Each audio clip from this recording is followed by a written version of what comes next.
વિરવિત તેરી અસર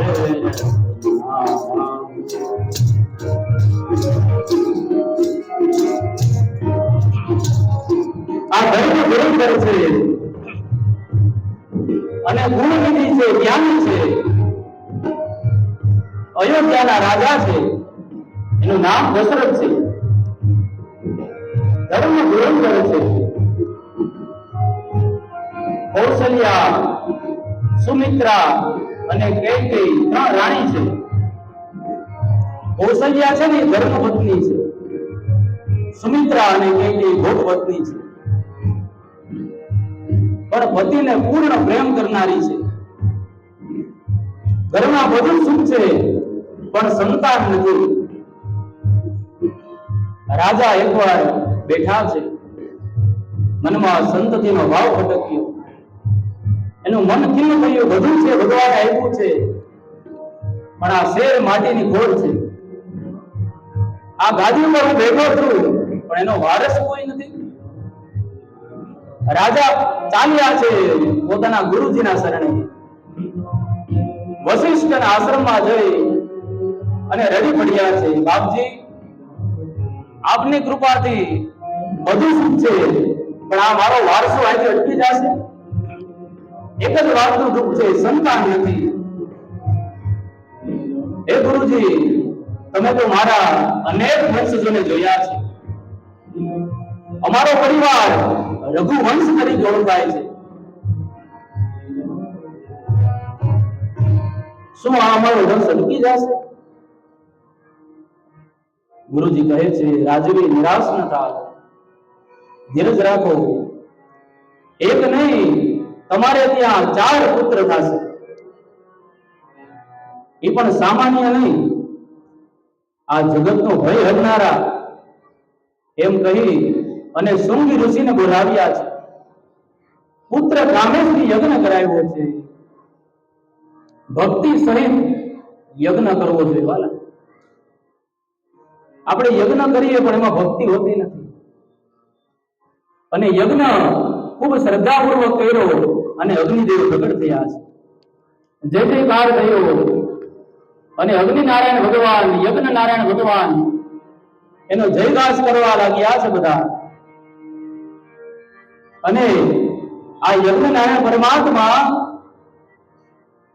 પ્રસાદી લઈ અને પ્રગટ થયા છે. ચરુ છે, ચરુ. એ પરમાત્માએ ચરુ સિદ્ધ કરી અને રાજવીને આપ્યો છે. અને કહે છે કે તમારે 3 રાણીઓને વેચી આપજો, તમારે ત્યાં સુંદર એવા દીકરા થશે. એ ચરુ શૃંગી અને રાજાએ 3 રાણીઓને આપ્યો છે. મારા દશરથે અડધો ભાગ માં કૌશલ્યાને આપ્યો, અને જે પ્રસાદે અડધો રહ્યો ને એના 2 ભાગ કર્યા છે. અડધો ભાગ સુમિત્રાને આપ્યો અને અડધો ભાગ બીજી રાણી કૈકેયીને આપ્યો છે. અને ભગવાનની કૃપા થવા લાગી છે. જ્યારથી ભગવાન પોતાના અંશ સાથે ગર્ભમાં આવ્યા ને ત્યારે દરેક દેવીઓને સારા સારા સપના આવ્યા છે. અને આ સપના એવા સુંદર મજાના હતા કે એની મનમાં જે ઈચ્છાઓ હતી ને એ પૂર્ણ થવા લાગી છે.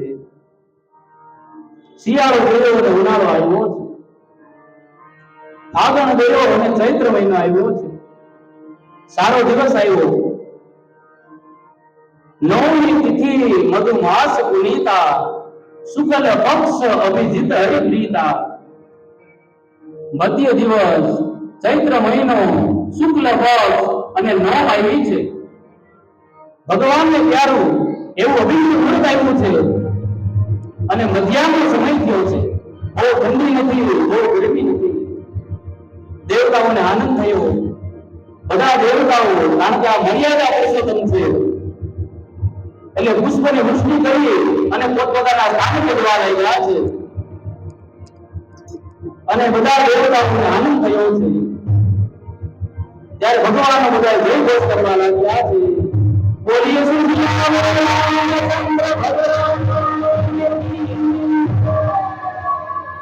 જય પ્રગટ કૃપાલા દીન દયાલા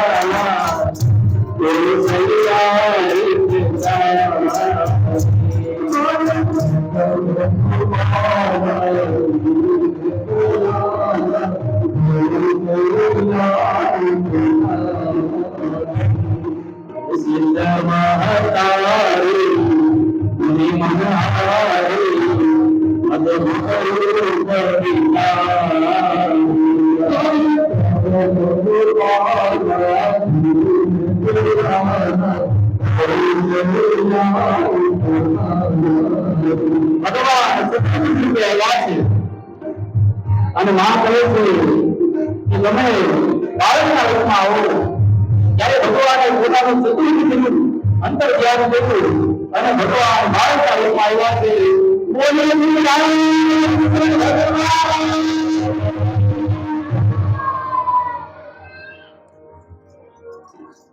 ભગવાન રામ પ્રગટ થયા છે એ સમયે કેવી રીતે ભરત ભગવાન ભરતજી મહારાજ શ્રી પ્રજાના દિવ્ય અનુગ્રહથી લક્ષ્મણજી અને શત્રુઘ્નજી પ્રગટ થયા છે બોલીએ લક્ષ્મણજી મહારાજ કી શત્રુઘ્નજી મહારાજ કી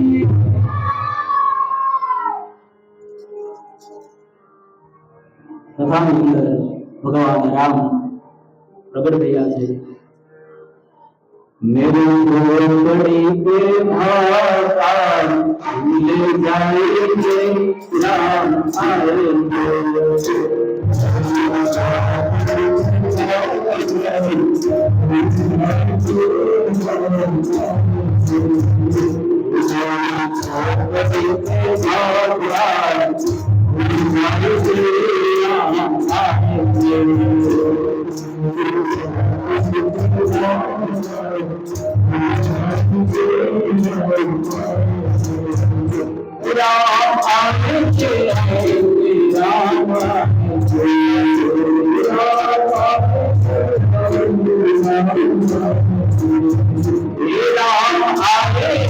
आएंगे राम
રાજા રામ રામ રામ સીતારામ રામ રામ રાજા રામ રામ રામ સીતારામ રામ રામ શ્રી રામચંદ્ર